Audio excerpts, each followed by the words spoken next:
मेरे देश बंधुओं, धर्म बंधुओं, एक शब्द है सानिध्य। सानिध्य का अर्थ होता है निकटता। निकटता किससे? वरिष्ठों से, अनुभवियों से, ज्ञानियों से। इसमें कोई आयु का बंधन नहीं होता है।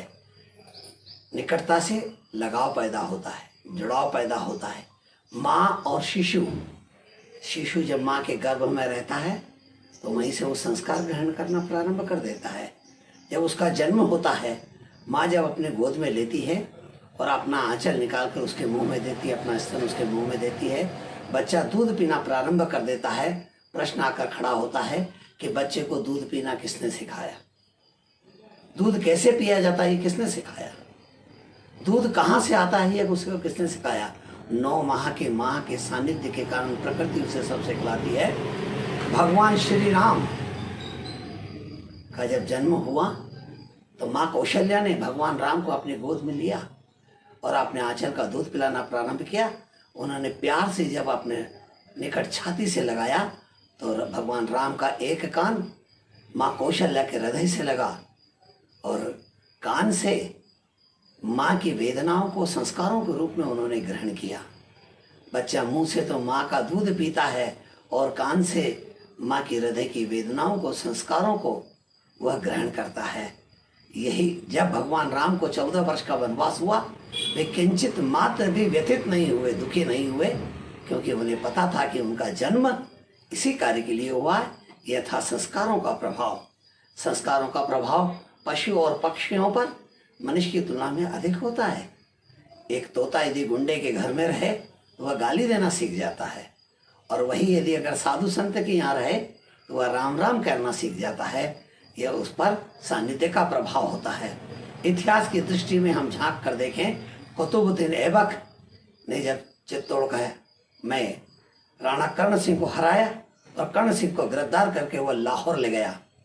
कर्ण सिंह का अपमान करने के लिए उन्होंने एक व्यूह रचना की। एक मैदान में कर्ण सिंह को पेड़ से बांध दिया और आज वह तलवार घोड़े पर बैठकर आकर तलवार से उनका सर कलम करना चाहता था जनता के बीच, ताकि इस्लाम की क्रूरता से समाज परिचित हो जाए। परंतु भाग्य की बात देखिए कि कर्ण सिंह का जो प्रिय घोड़ा था शुभ्रक उनके साथ आया था। उस शुभ्रक घोड़े पर बैठकर वह बहुत सुंदर था। उस पर बैठकर कुतुबुद्दीन ऐबक आया और कुतुबुद्दीन ऐबक जब उस शुभ्रक को लेकर जब मैदान में आया, शुभ्रक ने देखा कि मेरा स्वामी पेड़ से बंधा हुआ है। हिन हिनाकर जोर से उछला, कुतुबुद्दीन ऐबक को नीचे गिराया, अपने पैरों से कुचल कर मार डाला। 1210 की इस घटना को इतिहास में साक्षी है कि शुभ्रक दौड़ते हुए कर्ण सिंह के पास आए। राणा कर्ण सिंह उस पर सवार हुए। लाहौर से चित्तौड़ तक वह घोड़ा निरंतर चलता रहा। जब वे चित्तौड़ पहुंचे, उन्होंने उस घोड़े को प्यार करना चाहा। जब हाथ फेरा तब तक वह घोड़ा मूर्ति बन चुका था। सानिध्य का प्रभाव शुभ्रक पर कैसा था ये हमसे भी कुछ जानने को मिलता है। हल्दी घाटी का युद्ध 18 जून 1576, जब देशद्रोही धर्मद्रोही मान सिंह को दंड देने के लिए महाराणा प्रताप चेतक पर बैठकर आए, जब उनके मन में इच्छा हुई कि उसे ढूंढना चाहिए, मान सिंह कहाँ है, चेतक तत्काल समझ गया कि मेरे महाराणा को क्या चाहिए। शत्रु सेना को चीरते हुए वह तत्काल महाराणा को लेकर मान सिंह के हाथी के सामने जाकर खड़ा हो गया। अपने हर्ष को व्यक्त करते हुए, हर्षित होते हुए हिमहिलाकर अपने दोनों पैरों को उसने हाथी के मस्तक पर अड़ा दिए। हाथी की सूंड में तलवार बंधी थी। चेतक की पिछली टांग कट गई, पर चित्त मात्र भी हुआ विचलित नहीं हुआ। महाराणा ने अपना भाला खींचा और जो झपट कर मारा, महावत गिरा, होता टूटा। मान सिंह रस्सी को पकड़ बैठ गया और हाथी दोनों पिछले पैरों पर बैठ गया। मान सिंह उस दिन बच गया था, पर प्रताप को लगा कि मान सिंह का हिसाब साफ हो गया है। घोड़े ने पैर नीचे रखे। मन्ना झाला आए। मन्ना झाला ने उसी समय कहा, महाराणा आप यहाँ से निकलिए, अब दोपहर बाद का युद्ध हमारे नेतृत्व में लड़ा जाएगा। महाराणा ने कहा, मैं अपने प्रिय साथियों को छोड़कर नहीं जा सकता। तब मन्ना झाला ने कहा, एक महाराणा रहेगा तो सैकड़ों मेवाड़ बसा डालेंगे।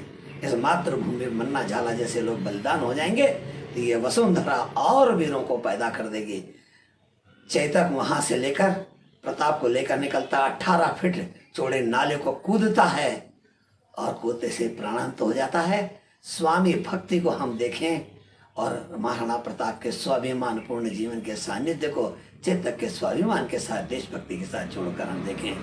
मेरे मित्रों, हल्दी घाटी के युद्ध में ही जब युद्ध प्रारंभ हुआ तो महाराणा प्रताप ने आह्वान लगाया अपने प्रिय राम प्रसाद हाथी को छोड़ो। राम प्रसाद हाथी उछलते हुए कूदते हुए आया।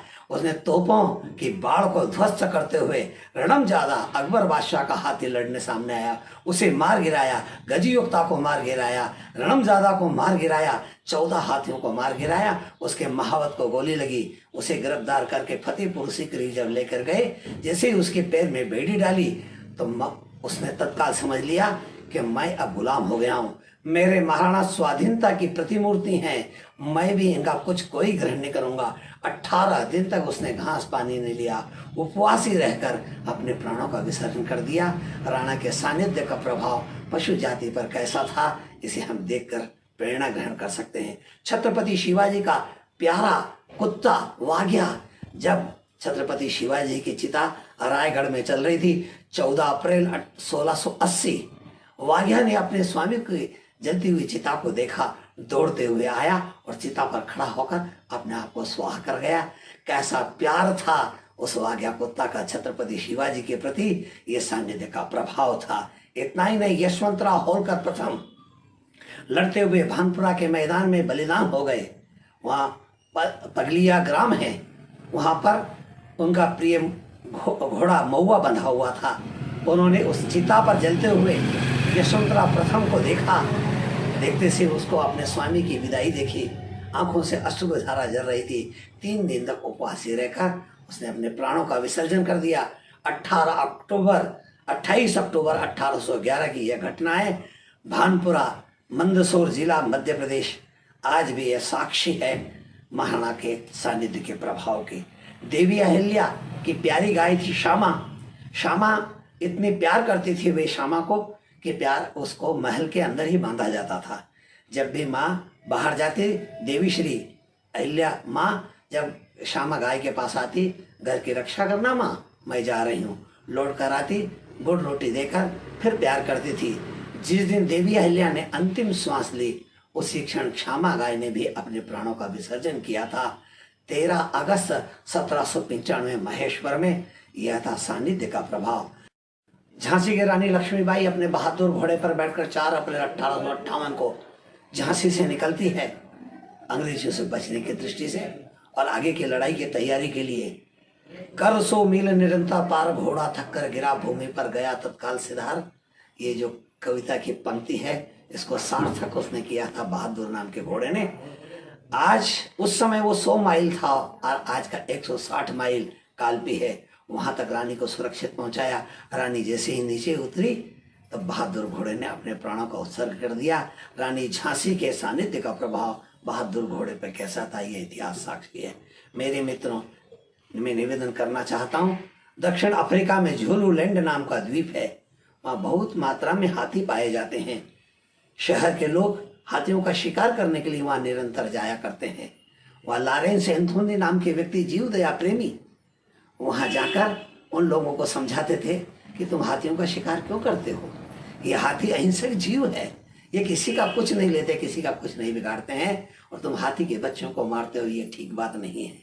उन्होंने सैकड़ों हाथियों के प्राण बचाए थे, लोगों को समझा समझा कर लौटाया था। हाथियों का प्यार उनके साथ था, उनका प्यार हाथियों के साथ था। एक दिन लॉरेंस एंथोनी की मृत्यु हो जाती है।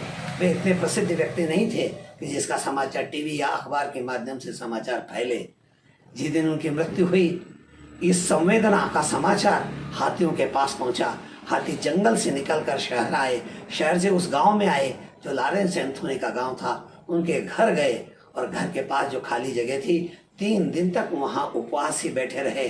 उन्होंने पानी पिया नहीं, घास खाया नहीं और शोक मग्न अवस्था में वहां बैठे रहे। 3 दिन के बाद वहां से उठकर चले गए। उनके पुत्र माय लेन ने 7 मार्च 2014 को यह समाचार अखबारों में प्रकाशित किया। हाथी कितने संवेदनशील जीव होते हैं। अपने सानिध्य को, सुगंध के कारण वे इतने दूर आकर भी अपना शोक संवेदना प्रकट कर गए। मेरे मित्रों, हम सब जानते हैं सानिध्य एक ऊर्जा है, सानिध्य एक पवित्रता है जो जीवन में परिवर्तन लाती है, गुरु शिष्य परंपरा, गुरुकुलों की व्यवस्था, इसी का साक्षात प्रमाण है। हम सब जानते हैं कि अभिमन्यु ने तो मां से संस्कार चक्रव्यूह का अर्जुन के माध्यम से उसी समय ग्रहण कर लिया था। और यदि आधुनिक युग में अगर हम देखें तो रामकृष्ण परमहंस ने नरेंद्र जैसे व्यक्ति को सानिध्य के माध्यम से विवेकानंद के रूप में हमारे सामने प्रस्तुत किया।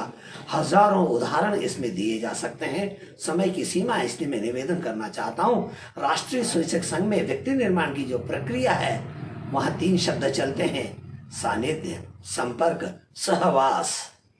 इसके माध्यम से व्यक्ति का निर्माण होता है। आज हजारों प्रचारक राष्ट्र कार्य में लगे हैं। वे अपने वरिष्ठ अधिकारियों, वरिष्ठ प्रचारकों के सानिध्य के कारण ही इस राष्ट्र में कार्य के लिए निकले हैं। इतना ही नहीं मेरे मित्रों, इसे भी हमें समझ लेना चाहिए। एक तपस्वी का तप की ऊर्जा, सात्विक ऊर्जा, एक पवित्रता, ऐसी ओज, पवित्र ओज, और सत्य का सत्व मनुष्य निर्माण के ढालने की एक प्रक्रिया है। आज की युवा पीढ़ी को सानिध्य जैसे विषय को समझना चाहिए। ये युग का आह्वान है। जय हिंद।